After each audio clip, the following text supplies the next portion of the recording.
Happy day to everybody. Hope everybody's doing well. It's Richard Zappa over here from the Kitchen Table Meta, hanging out with PokeRuss. Russ, what's up?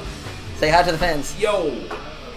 We're here for another deck profile. One of our list of decks to be on the radar for on the road to Gencon. What we have here is our red and blue Hirudegarn list. This is a deck that's still trying to make its waves into everybody's ear, but for a lot of these professional players, I'm going to give you a secret. This is really good. So what I'm going to do is I'm going to go through the deck here. As you can see, the focus of the deck is about utilizing red and blue cards to leave a relentless aggression, trying to win games on your second or third turn of the game. Hirudegarn leader, one of the new leaders from the set, is one of the leaders, like much of set 3 and set 4. When he untaps 2 mana when he awakens, which is, I want to say unique, but honestly, there's a lot of leaders with that ability. That being said, most of them haven't actually made a large impact in the set 3 meta.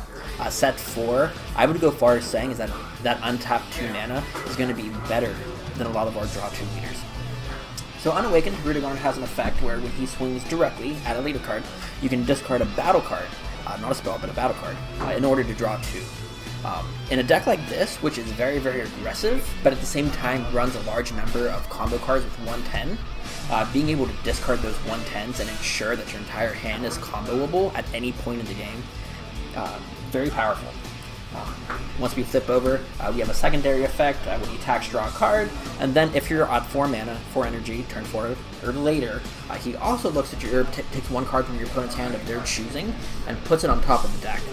Essentially, that's almost like making a 15k in certain situations where they're almost out of a hand. You might be able to pull their super combos out. It can be a little bit stronger than just a generic buff. Not super impactful in a deck like this that doesn't always hit 4 mana, but it's worth mentioning. So let's start with the beginning of the curve.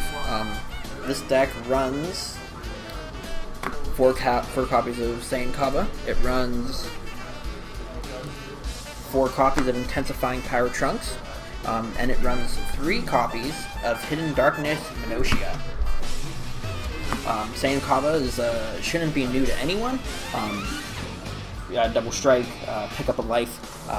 The main combo of the deck here is ideally you hit 2 or 3 mana. You attack with Saiyan Kaba, pick up a life, 15k double strike, and then perhaps you utilize Unyielding Spirit Trunks to untap that red mana that you use to play the Kaba. And then after the fact, you activate the legendary Flute. Saiyan Kaba goes back to your hand, play Saiyan Kaba again, attack directly, do another double strike, pick up another card, ideally use another Unyielding Spirit Trunks or a Sensu Bean, and make that continuously. Sorry,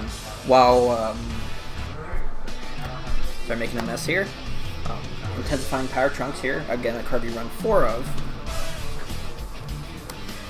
I'm gonna be honest, a lot of people hyped up this card a lot. It is not as good as Saiyan Kaba. There are times where it's better, usually when you're evoing it into Chain Attack Trunks.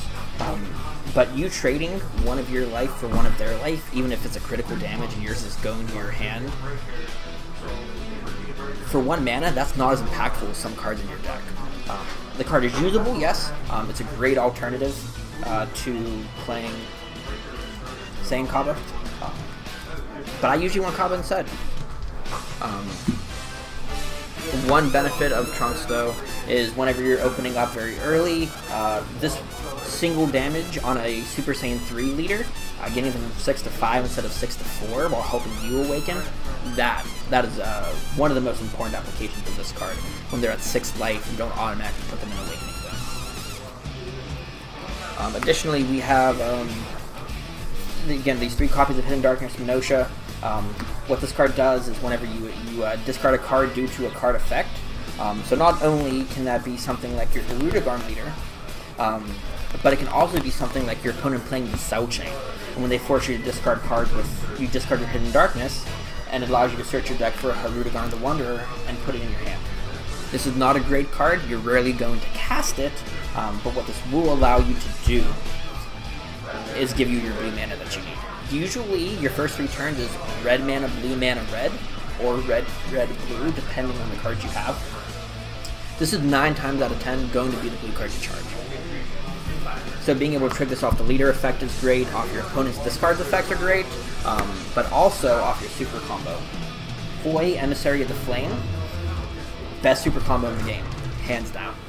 What this card allows you to do is, at 4 life or less, discard a card and then draw 2. However, unlike your leader, where your leader says discard a battle card to draw 2, this can include spells. While that's usually not too relevant in this deck, there are times where it is. Going a little deeper into the curve, we have, again, 4 copies of Unyielding Spirit Trunks. We also run 4 copies of Sensu Bean. Sensu Bean not only being a great defensive card against mirrors. Sorry, let me clean up here.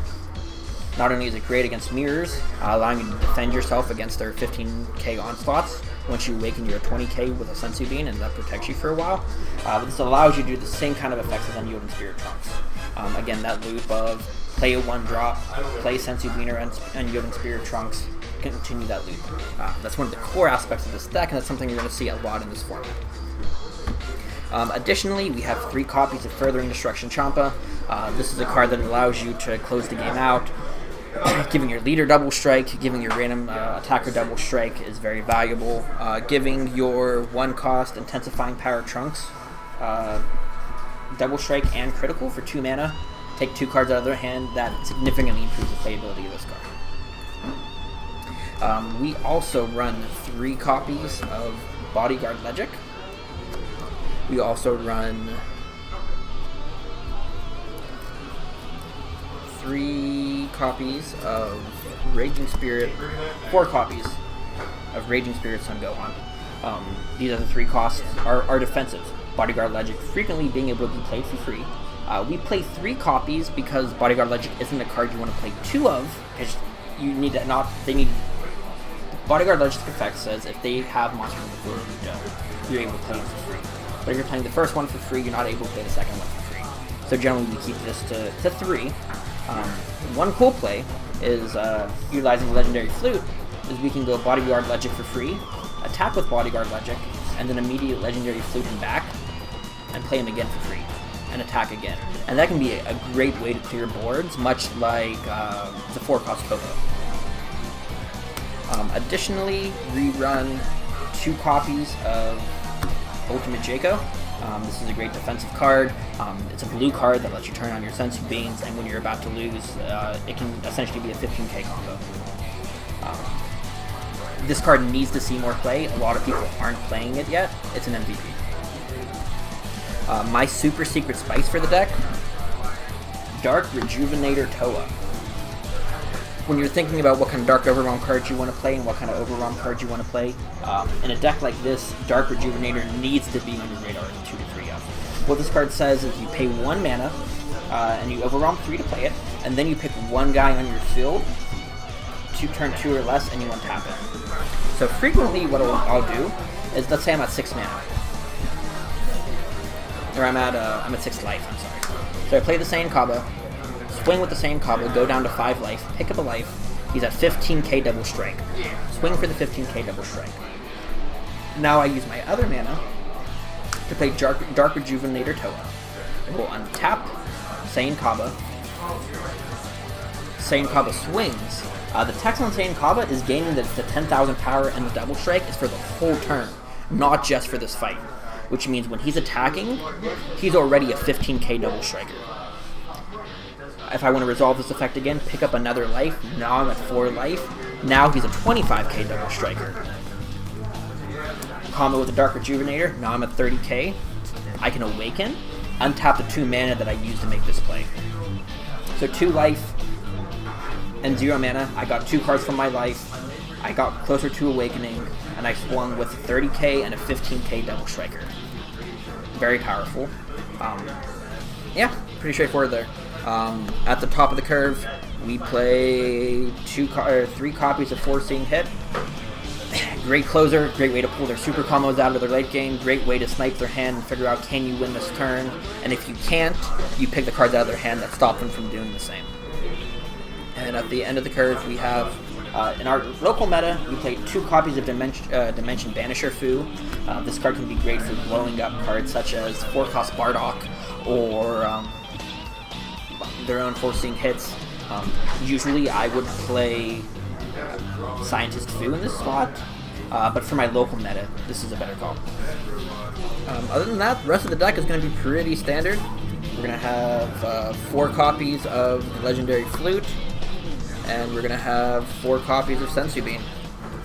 You don't run a lot of spells because you need to be able to combo with your hand.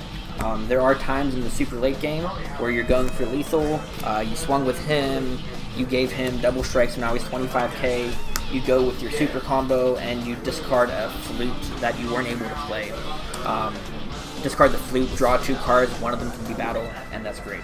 One of the most important things to remember with Flute when you're going for lethal is when you're in situations like, let's say you're going for game, you just swung with the Trunks, and you're just sitting here with the Flute in your game before you go for lethal.